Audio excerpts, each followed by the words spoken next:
தமிழ்நாடுடைய முதல் அமைச்சராக பொறுப்பேற்றுள்ள சிஎம் விஜய் அவர்கள் ஆட்சியில் நிதி நிலை எவ்வாறு இருக்கப் போறதை ஓட்டு போட்ட மக்களாகிய நாம் பொறுத்து இருந்து பார்ப்போம். தமிழ்நாடு அரசின் 2025 முதல் 26 வரை நிதியாண்டிற்கான மொத்த பட்ஜெட் செலவு திட்டம் சுமார் 4,39,293 கோடி ரூபாய் ஆகும்.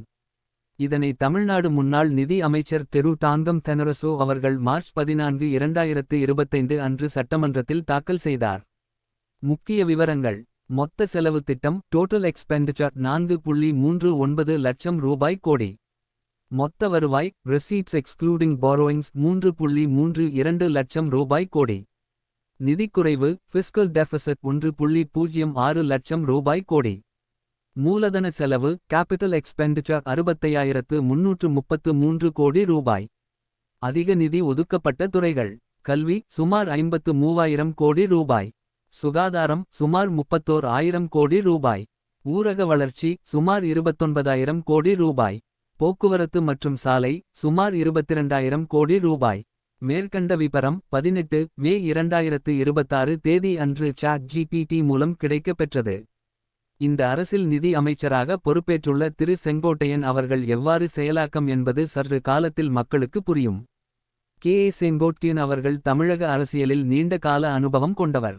தற்போது தமிழ்நாடு நிதியமைச்சராக பொறுப்பேற்றிருப்பது அரசியல் ரீதியாக அனுபவத்துக்கு வழங்கப்பட்ட முக்கிய பொறுப்பு என்று பார்க்கப்படுகிறது. அவரை பற்றிய பொதுவான மதிப்பீட்டில் சில முக்கிய அம்சங்கள் பேசப்படுகின்றன. நிர்வாக அனுபவம் அதிகம். கல்வி மற்றும் கிராமப்புற அரசியல் தொடர்பான அனுபவம் உள்ளது. அமைதியான மற்றும் சர்ச்சை குறைந்த அரசியல்வாதி என்ற பெயர். கட்சி தளத்தில் நீண்டகால ஒழுங்கமைப்பு அனுபவம் கொண்டவர். அதே நேரத்தில் நிதியமைச்சராக அவரிடம் மக்கள் எதிர்பார்ப்பது மாநில கடன் சுமையை குறைப்பது, வேலைவாய்ப்பை அதிகரிக்கும் முதலீடுகளை ஈர்ப்பது, விலைவாசி மற்றும் வரி சுமை குறித்து சமநிலை வைத்தல், கல்வி சுகாதாரம் தொழில் வளர்ச்சி ஆகிய துறைகளுக்கு நிலையான நிதி ஒதுக்கீடு வழங்குவது.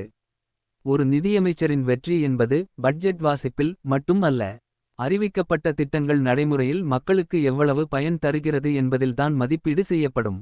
அவரது நிதி நிர்வாகம் குறித்து தெளிவான மதிப்பீடு வழங்க அடுத்த 1 முதல் 2 வரை ஆண்டுகளில் மாநில வருவாய் வளர்ச்சி, முதலீட்டு வரவு, நிதிக்குறைவு கட்டுப்பாடு, மக்கள் நலத்திட்டங்களின் செயல்பாடு இவற்றை பார்க்க வேண்டியிருக்கும். ஓட்டு போட்டட மக்களாகிய நாம் பொறுத்து இருந்து பார்ப்போம்.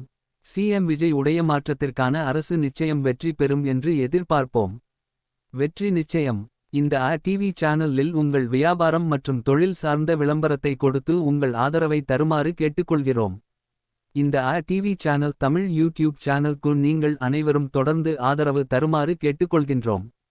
மேலும் உங்கள் ஃப்ரெண்ட்ஸ் அண்ட் ஃபேமிலிக்கு ஷேர் செய்யவும், லைக் மற்றும் சப்ஸ்கிரைப் செய்யவும்.